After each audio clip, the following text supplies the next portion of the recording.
आइए हम लोग फिर अपने लक्ष्य की ओर चलें। जब जब हमें ऐसा लगेगा कि इनसिक्योरिटी है और इनसिक्योरिटी में डर लगती है, और डर लगने पर याद रखिए कि अपने अंदर सारे वे गुण प्रकट हो जाते हैं जो सारे गुण इनकी अनुभूति करते हैं, जिसे हम कौरव पक्ष कहते हैं, जिसे हम आसुरी प्रवृत्तियां कहते हैं। हम आसुरी प्रवृत्तियों को किस तरह से देखें? कोई काम करना हो बड़ा कठिन है, हमसे नहीं होगा, ये नौकरी कठिन है, हम ये नौकरी चाहते हैं। अपने अंदर दैव प्रवृत्ति को विकसित करने के लिए हमेशा जो सबसे कठिन काम हो उसका चयन करना चाहिए।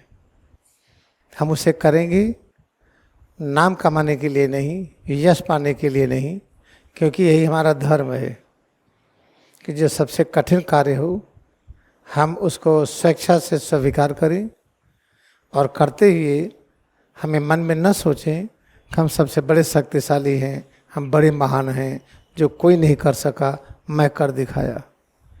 अगर कठिन काम लेंगे, ये सोचेंगे जो कोई नहीं कर सका मैं कर दिखाया, फिर हम उसी सीढ़ी में आ जाएंगे। ये सब कैसे होता है? ये जब जीवन में इनसिक्योरिटी होती है। इनसिक्योरिटी कैसे होती है? मान लीजिए कि एक माँ के 5 बच्चे हैं और हर बच्चों का फर्ज है कि माँ को इतना प्रेम करे जैसे भगवान। माँ कोई भी हो सकता, पिता भी माँ हो सकता है, भाई भी, पति भी माँ की तरह, पत्नी भी माँ की तरह, बहन भी। माँ का जो स्वभाव हो, अगर किसी का माँ का स्वभाव है तो बच्चे को चाहिए कि आँख खुलते ही हम पहला दर्शन माँ को करें, अगर है तो। नहीं है तो उसकी फ़ोटो पर ही नमन करें, हम अंदर में नमन करें, प्रणाम करें, और अपने को हो भाग्यशाली समझें कि हमारे पास माँ है। वो बहुत भाग्यशाली हैं जिनके कई माँ होती हैं। लेकिन संजोग से पता चला कि हम अपने फर्ज को नहीं पूरा किए। सबसे बड़ा माँ, सबसे बड़ा पिता ये कौन होते हैं? ये जिसको सद्गुरु कहते हैं। और सद्गुरु कहाँ मिलेंगे? कठिन है, उनको खोजना बहुत ही कठिन है। अपने जीवन का लक्ष्य हमें उनकी तरफ ले जाता है। अब जीवन का लक्ष्य हम बना लेते हैं, सद्गुरु आ भी जाते हैं। पता चला आँख खुली और अपने फर्ज का निर्वाह मैंने नहीं किया। जो मैं माँ की तरह हमें प्रेम करता था, जो हमारी रक्षा करता है, दिन रात सोचता है, चाहे पिता हो, भाई हो, गुरु हो, कुछ भी हो, बहन हो, पति हो या पत्नी हो, हम उनको उठते ही उनको याद नहीं किए, वो कहाँ है देखने का प्रयास नहीं किए, और देखे तो उनको आत्मिक नमन नहीं किए। पता चला कि वो माँ किसी और बच्चे का केयर कर रही है। उठी तो उसको पानी पिला रही है, उसका पैर दबा रही है, उसको कुछ कर रही है, तो उस बच्चे को जलस हो जाएगी और उसमें इनसिक्योरिटी होगा। इसी तरह से परिवार में इनसिक्योरिटी बढ़ती है।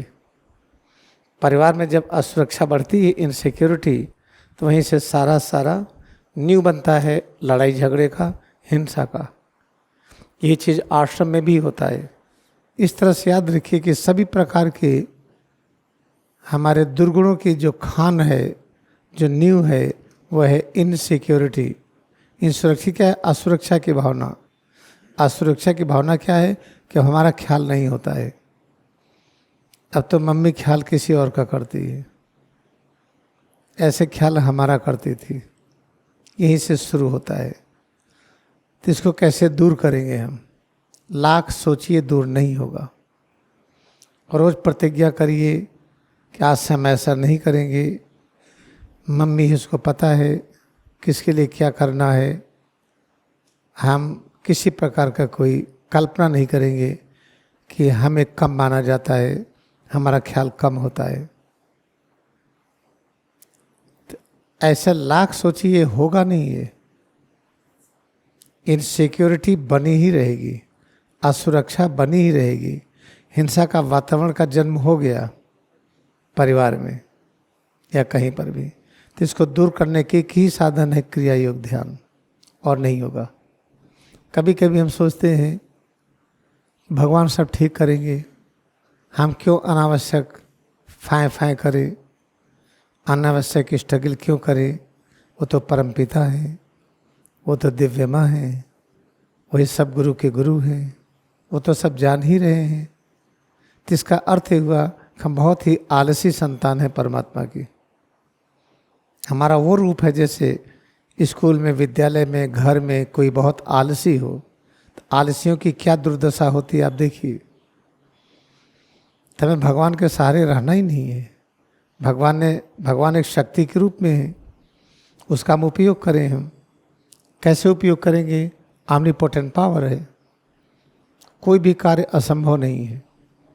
आँख उठते ही इसी को दोहराइए, जब तक सो न जाइए इसी विचार में रहिए, कुछ भी असंभव नहीं है। तो आप सर्वशक्तिमान तत्व से जुड़ गए और ये तत्व सीधा परब्रह्म से जुड़ा हुआ है। कोई कठिनाई मानिए ही मत, भले कठिनाई लगे, सिर और रीढ़ पर एकाग्र होइए, श्वास पर, भ्रूमध्य पर क्रियायोग ध्यान का सहारा लीजिए और कुछ भी असंभव नहीं है। इस विचार में बने रहने पर जो असुरक्षा की भावना है खत्म हो जाती है। लेकिन केवल सोचने से ही नहीं होगा, कुछ भी असंभव नहीं है तो पैरों से चलना है, तो पैरों को मजबूत करना है, हाथों से काम करना है, इसे मजबूत करना है, आँखों से देखना है, इसे शक्तिशाली बनाना है, कान को, हर चीज़ों को। तो कैसे करेंगे हम? फिर तो रिचार्जिंग है। क्रिया योग ध्यान की जो अलग अलग क्रियाएं हैं सबका अभ्यास करिए और जैसे खाना पीना खाना चाहिए वैसे खाना पीना खाइए, तो आप ऐसे सक्षम हो जाएंगे कि कुछ भी असंभव नहीं है। आप इस सूत्र को सिद्ध कर लेंगे।